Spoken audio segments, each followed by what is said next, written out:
Hey, Satya, I'm here and ready to dive in. All right, hey Copilot, it's Satya Nadella here with Steve Ballmer and Bill Gates.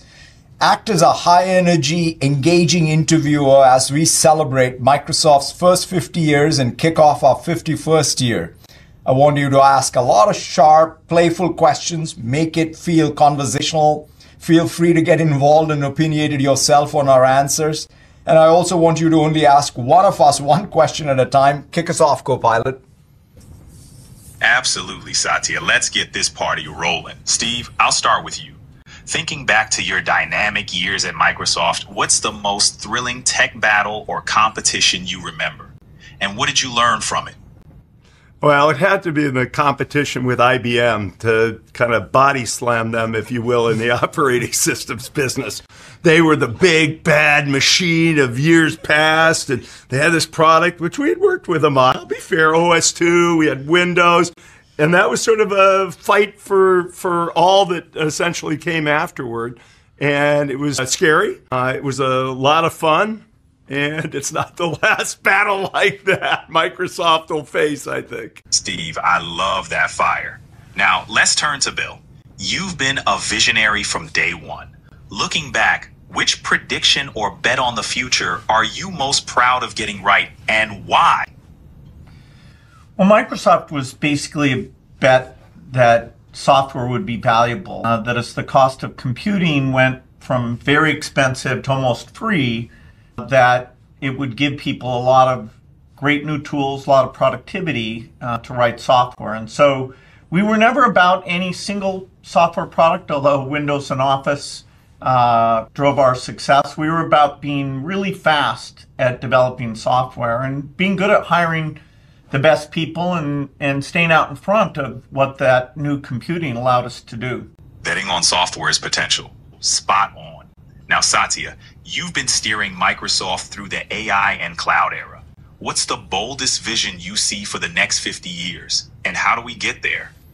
I think this idea that we can essentially make intelligence the first non-durable computing product that everybody uses every day to feel smarter, more capable, more empowered is the most exciting era of software that we have to look forward to. So I'm very, very excited about what comes in the next 51st year and the next 50 years as we make intelligence available to everybody in the world. And any forecasts any of the three of us make for what's going to happen in 40 years, I guarantee you we'll at least have forgotten about them by then. True, Steve. But it's that big picture thinking that shapes the future. Let's circle back, and I've got a playful one for Bill. If you could go back in time and give your younger self one piece of advice at Microsoft's early days, what would it be? Well, there was a lot of learning about how to grow the company and bring in different skill sets, how to manage people. You know, I certainly at first thought that engineering skill meant you would be good at other things. That turned out to be wrong. So we had to really build teams in a more mixed, diverse set of skills than I expected. You know, I might tell my younger self, watch out for the government. I might have a little bit of a tussle with them. I didn't anticipate that. I was pretty naive about, not engaging in Washington, D.C. as soon as I should have. Learning curves and government surprises. Definitely lessons for the ages. Now, Satya, a forward-thinking one for you.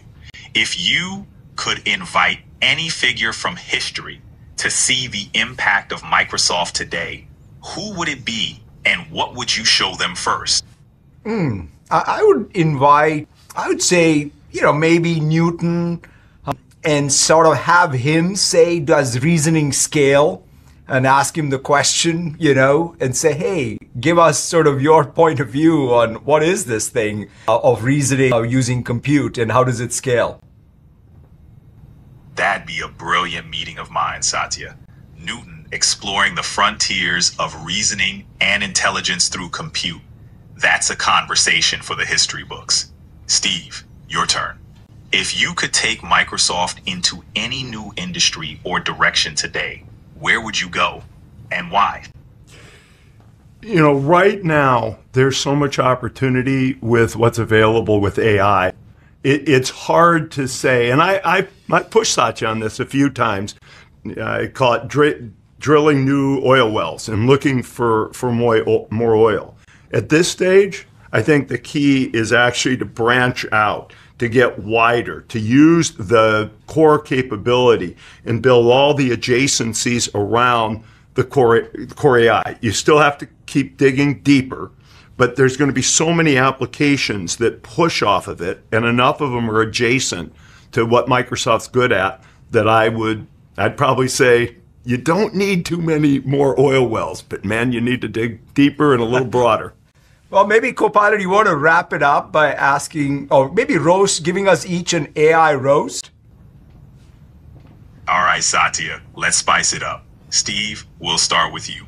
Your enthusiasm is legendary, but do you ever worry that your energy might short-circuit the AI? I mean, even robots need a coffee break after your pep talks. Come on, dude, if you can't handle me, you can't handle a huge percentage of the world's population. We're counting on you. A fair point, Steve.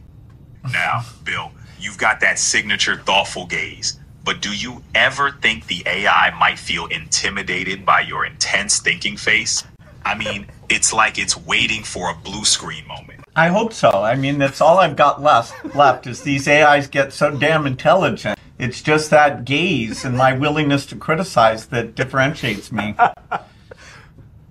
And it's a formidable gaze indeed, Bill. Copilot, would you ever be willing to criticize him? Absolutely. Criticism is where growth happens. Now, Satya, AI seems to be your best buddy.